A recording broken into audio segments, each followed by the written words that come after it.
buwan ng Marso, buwan ng pag-iingat. Kaya halina't makiisa sa amin sa Fire Prevention Month. Alamin ang mga paraan upang maprotektahan ang ating mga mahal sa buhay at mga ari-arian laban sa sunog. Samahan niyo po kaming muli dito pa rin sa Tanong Ko, Sagot Mo!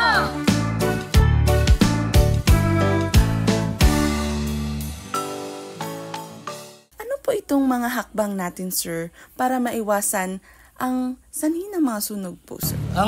Sa pag-iwas natin sa sunog, ang napakahalaga dyan, number one talaga, is yung awareness natin pagdating sa mga pwedeng pagmulan ng sunog. Pagka kasi tayo aware na sa mga possibilities na mag-cause ng sunog sa ating kabahayan at sa ating establishment, napakataas ng chance na ito talaga may iwasan natin. Yun yung pagtukoy natin ng mga hazards na pwede talagang pagmulan. Ngayon, tulad ng mga hazards na tinutukoy natin is karamihan talaga dyan is mga electrical. Kadalasan sa mga base sa mga investigation namin, sa records namin ay mataas ang mga percentage pagdating sa mga electrical fires nagsisimula or nagiging origin ng fire. Ngayon, pagdating sa electrical, kadalasan ang nagiging cause or nagiging advice din namin is yung paggamit natin ng extension cord. Yung minsan kasi ginagawa talaga octopus connection, kung alam, yun yung paggamit ng extension, then nagdudugtong-dugtong iba pang extension. At the same time, minsan kasi talagang hindi akma ang mga ginagamit natin na extension sa ating mga appliances na ginagamit sa bahay, which is dapat ay para sa lang sa mga mahihinang load ng kuryente, pero ginagamit minsan sa mga matataas na load na appliances. Kaya isa yun sa mga nagiging cause. Tapos ngayon po ay alam naman natin na medyo papainit na talaga, no?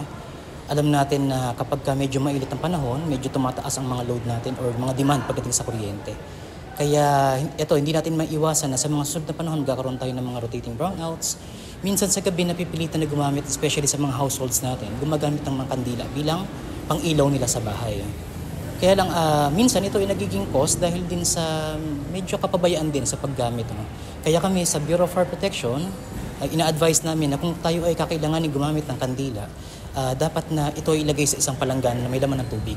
Para in case lang ito ay matumba, hanginin, ay hindi naman ito magiging sanhi ng sunog. At the same time, ilayo natin sa mga bagay na madaling masunog, tulad ng mga kortina.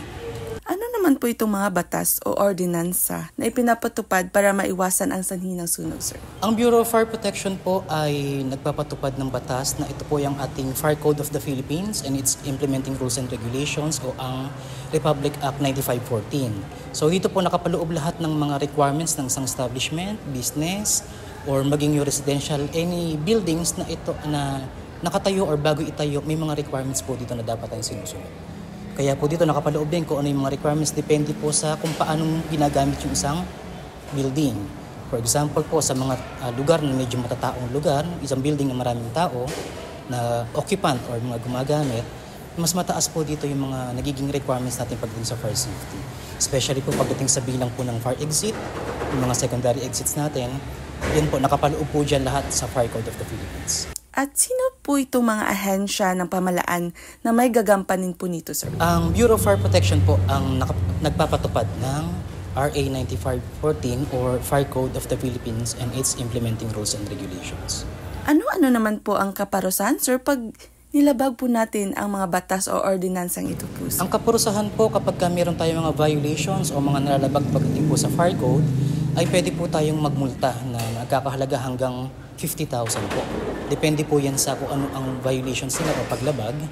At kung halimbawa po ito hindi nila masunod sa binibigay na tinatakda ng batas na period para sa compliance nila, ay pwede tayong umabot sa pagpapasara ng building or establishment at sa pag-revoke ng mga certificate or clearances na aming na-issue para dun sa establishments nila. Ano-ano po ba yung mga klase ng mga sunog or apoy po, and kung ano yung mga hakbang natin upang maiwasan po ito? Marami pong sanhi ng sunog, gagaya ng tinatawag na electrical short circuit, electrical arcing, ignition due to open flame, and then amplified sun ray na kung saan sa panahon po na ito na tag-init, mayroong mga bote, mga bubog na nakakalat din sa bukid na pagka na-amplified po niya yung sikat ng araw ay magliliyab po yung mga bagay na nandoon. Ayun po. So yung mga hakbang po natin or yung mga kahandaan na kailangan po natin gawin upang maiwasan po itong mga ito, sir? Una po, siyempre sa ating pong mga tahanan, sa ating mga bahay. Basically po naman ang nagiging sanhi ng sunog ay due to electrical malfunction. Kung may nakikita po tayong mga outlets na medyo nangingitim na at pag nararamdaman natin may mga nag-spark, pa-check po natin sa mga electricians, and then kinakailangan din sana na meron tayong first aid fire protection equipment kagaya po ng mga fire extinguisher, at alam po natin ang dapat na gamitin. At siyempre po, kung ito po'y maliit pa, pwede pa natin gamitin ang mga fire extinguisher, pero kung malaki na ang sunog, ang gawin po natin ay lumabas ng bahay. Kaya dapat po ay alam din natin ang mga evacuation plan, hindi lamang sa bahay, sa mga malls. Kaya po nagpapaskill kami ng mga evacuation plan doon para mabilis po na makalabas ang mga tao. Okay po. Ano po mga mensahe po natin sa ating mamamayan, sir?